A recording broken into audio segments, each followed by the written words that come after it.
हे बाबा धवलेश्वर महाप्रभु कलानंदीर धड़ा होइथिबा महाप्रभु धवलेश्वराय नमो नमः। दीपं यदि परम ब्रह्म दीपं यदि जनार्दनः दीपहरत मे पापो पूजा दीप नमस्तुते। बाबा धवलेश्वर महाप्रभु संसार सुखी रखंतु।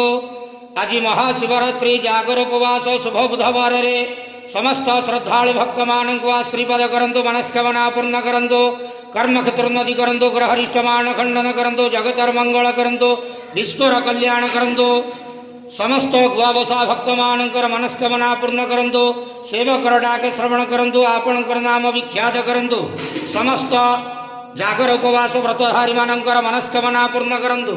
हे बाबा धवलेश्वराय नमो नमः। संसार सुखी रखंतु नंदे गवार हरि बोलो। आज महाशिवरात्रि जागर उपवास रे समस्त भक्त मानक श्रीपद करंतु नंदे गवार हरि बोलो। बाबा धवलेश्वराय नमो नमः।